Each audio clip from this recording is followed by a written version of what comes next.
Kemarin di Padang Bulan saya didatangi oleh Prabu Brawijaya kelima. Supaya dia tidak ngerepoti saya suruh maju ke depan dan saya suruh bercerita bagaimana kok Anda datang lagi ke sini gitu. Tak pikir gede besar kok Anda kok kurus, saya bilang gitu. Kalau dia ternyata bukan Brawijaya kelima melainkan Raden Wijaya, jadi dia Brawijaya ke-1. Nah, saking cintanya kita semua kepada seluruh bangsa-bangsa yang melahirkan kita itu, maka ternyata jumlah orang-orang yang mencintai dan mencari solusi atas masalah-masalahnya sangat banyak. Dan malam hari ini ada dari apa jenenge pada Trifalak Tunggal Listrik ya, dan seterusnya. Nah, terus ada teman-teman dari organisasi pemuda, ada Mas Nanang, itu semua saya kira harus kita eksplorasi sampai pagi. Jadi kalau pamit sebelum jam 3 itu tidak usah ngomong lagi udah. Apa sampai jam 3 agak kuat kan ngomong agak tentang Ronggo Warsito, saya pikir itu dilingkas pamit tak tutup nggak semua kan. Terus kadung kok buka kartune, ayo dijebolno sing mesisan ya. Jadi ini sudah lahir teman-teman sekalian. Menurut saya sudah ada tanda-tanda kelahiran. Bukan hanya negara baru, bukan hanya satuan atau formula baru, tapi peradaban baru sudah lahir. Karena semua yang dikatakan tadi sudah membuktikan bahwa apa yang selama ini kita anggap baku dan denotatif ternyata semuanya batal. Kita sudah, kata negara sudah batal ya toh? Rumah tangga sama keluarga tidak ngerti bedanya. Kelihatannya bernama presiden tapi fungsinya bukan presiden, tempatnya bukan tempat presiden. Jadi semua batal. Apalagi orang sekarang tidak mengerti batal dan tidak bedanya apa. Itu teman-teman sekalian. Jadi saya kira ini harus kita eksplorasi. Batal dan tidak ngerti itu maksudnya gini. Kalau Anda ngomong hukum dengan pasal-pasal, pencopet sama koruptor pasti berbeda hukumannya. Tapi kalau Anda ngomong konstitusi, itu dia lebih tinggi, dia lebih mendasar, lebih mengakar, bahkan nanti sampai ke tingkat filosofi dan nurani. Itu sudah tidak memerlukan perbedaan antara pencopet dengan koruptor. Jadi ibaratnya sholat ya. Sholat itu imamnya keceret, cowok gitu. Upamane itu kira-kira sholatnya batal semua enggak? Batal. Keceret tuh sampai nang sarungnya gini. Upamanya ya. Tapi di masjid sebelah enggak sampai keceret, cuman kentut sedikit sekali. Ya gitu dong, enggak ada yang dengar. Dia sendiri enggak dengar, apalagi makmumnya, tapi malaikat dengar. Batal enggak? Batal. Kan gitu. Jadi dalam nurani, dalam prinsip keadilan tidak ada bedanya kamu ngutil tak ngerampok. Itu prinsip dasar dari moral, itu yang dari Ronggo Warsito. Saya pernah saya itu pernah ada barang di toko, saya sama Sabrang ketika dia masih 4 tahun atau 5 tahun, saya ambil barang sing wis gak kanggo. Terus kotak opong lho tak jupuk, tak lus-lus ngene iki sambil jalan ngeliat-liat barang yang akan dibeli oleh anak saya, si Noe. Terus Noe bilang, ya nggak boleh itu. Dia manggil saya papa. Papa gedang. Nggak boleh loh, Yodi kan sudah nggak ada gunanya. Lo nggak bisa, dia bilang, sama aja. Mau ngambil tokonya apa ngambil barang kecil sama aja nilainya, kata Sabrang begitu. Nah, Mahkamah Konstitusi itu harus bersikap seperti itu. Nah, kalau enggak, jangan bilang Mahkamah Konstitusi. Kalau Mahkamah Konstitusi itu biar jembret keceret atau kentut gitu dong, itu sama. Jadi kalau ada suara tidak sah satu saja berarti batal seluruhnya. Itu loh tempat. Jadi kalau ada Prabowo 0 sebuah daerah, batal. Kalau ada Prabowo 0 dan ada Jokowi 0 juga, lebih batal lagi. Sekarang enggak, karena ada Prabowo 0, Jokowi juga 0 ada, lupa 2 kok. Malah jadi, malah gitu. Ya iki. Tapi enggak apa-apa, wong semuanya sudah salah ya Mas ya. Semua sudah salah. Jadi ini semua sudah batal. Jadi Nusantara ini kita minta maaf ini untuk memancing. Kalau tidak ada judul ini, teman kita dari Bandung tadi pasti tidak akan menggunakan aspirasinya. Ini memancing. Seberapa ini sengaja atau tidak sengaja ini memancing seberapa benci orang lain kepada orang Jawa. Dan ternyata lumayan. Terus seberapa benci, seberapa cinta orang kepada bangsa kita yang bermacam-macam ini, sampai bahasanya pun dia tidak terima. Kok United Nation itu apa? Nah kan gitu tadi kan. Lumayan kan, jadi sukses ini KC ini memancing fakta-fakta dari isi hati semua jamaah gitu loh. United Nation itu tidak disebut persatuan bangsa-bangsa karena United Nation itu untuk memudahkan idiom bahwa selama ini yang disebut kalau Amerika United States of, tapi kalau PBB kan United Nation, persatuan bangsa-bangsa lagi. Ini ada semacam pendapat bahwa Indonesia itu bukan sebuah bangsa tapi kumpulan dari bangsa-bangsa, kira-kira gitu. Dari Nganjuk ya, sobat Mas Wardi. Su'uban wa qabaila itu tidak berarti suku-suku dan kabilah-kabilah. Itu kan terjemahan Depak. Depak itu juga sudah batal, ngisingin lemen. Jadi itu sebenarnya satuan. Jadi Allah itu menciptakan satuan-satuan. Itu bisa parpol, bisa jenis orang. Iki podo, iki arek nangisan dadi siji. Arek gak isinan dadi siji. Itu kan su'ub juga itu, su'uban juga. Jadi itu ya antropologi bisa, sosiologi bisa, psikologi bisa, macam-macam. Jadi itu tidak terbatas. Jadi itu bukan suku-suku, karena kata suku itu juga relatif. Dia hanya sebuah kelahiran dari ilmu dan kebudayaan. Dia tidak baku sebenarnya secara kemanusiaan. Itu istilah yang sama dengan oh ini kertas gitu, sama-sama kita sepakati. Nah upama biyen oh iki asbakmu ya kene nyebut asbak. Jadi itu sebuah kesepakatan aja.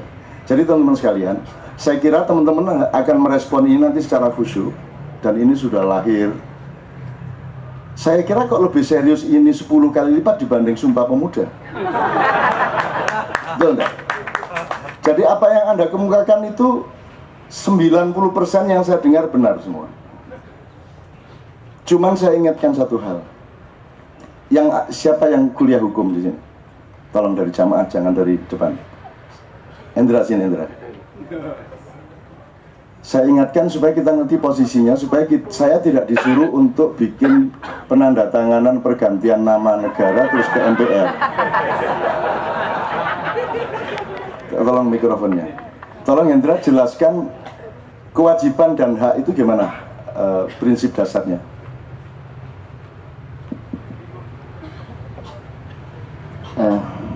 Terima kasih Cak. Assalamualaikum warahmatullahi wabarakatuh. Pada dasarnya kewajiban dan hak adalah hak itu merupakan bawaan yang dibawa oleh masing-masing pihak orang, seperti itu. Lalu kemudian kewajiban merupakan tanggung jawab orang terhadap pelaksanaan haknya.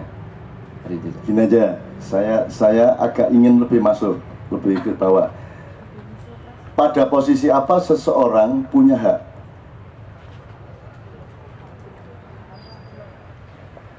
Orang memiliki hak ketika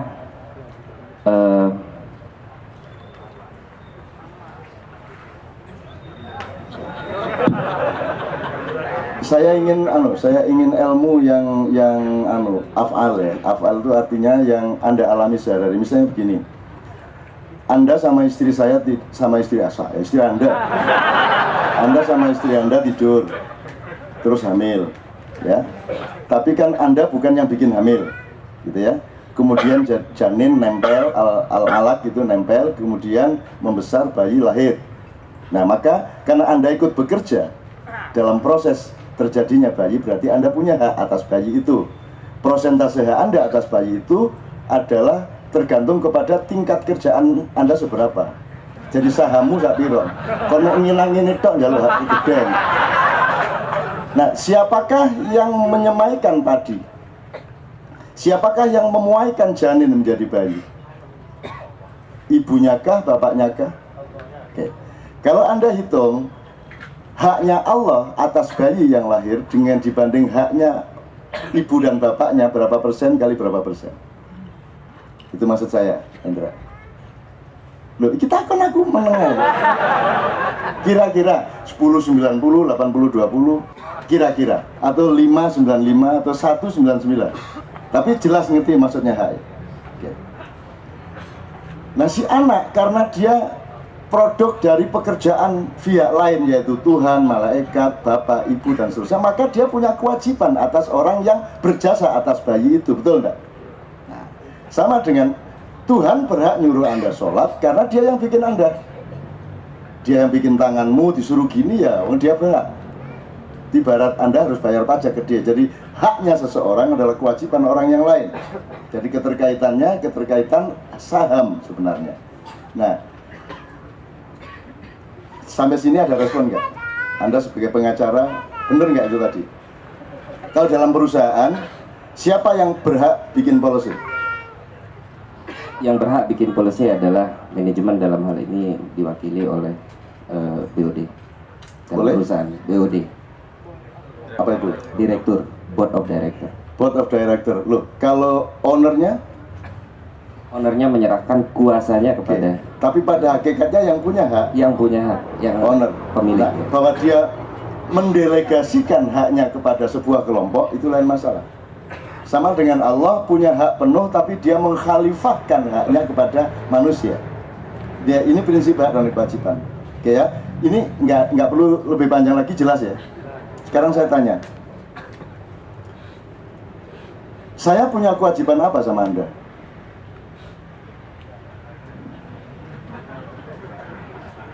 Mencerahkan. Atas dasar apa saya wajib mencerahkan Anda?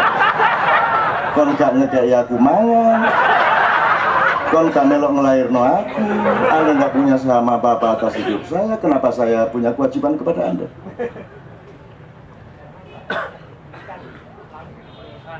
Karena saya yang diberi atas bukti yang mana bahwa saya yang diberi hidayah terus lainnya tidak. Lu keyakinan tidak bisa melahirkan hak dan kewajiban, hanya harus fakta. Sekarang saya tanya lagi, kewajiban saya kepada Anda apa? Upomaku di omah turu katil apa, Pak? Saya tidak punya hak, saya tidak punya kewajiban apa-apa. Anda juga tidak punya hak atas kepada saya. Saya pun tidak punya hak atas Anda, dan Anda juga tidak punya hak atas saya. Kan gitu posisi kita, jelas. Jadi kalau kita sekarang bertemu dan bekerja bersama-sama, merumuskan banyak hal, mencita-citakan masa depan, apa yang terjadi sebenarnya? Itu hak kewajiban ataukah itu sodakoh? Anda bersodakoh dengan datang, saya bersodakoh dengan datang.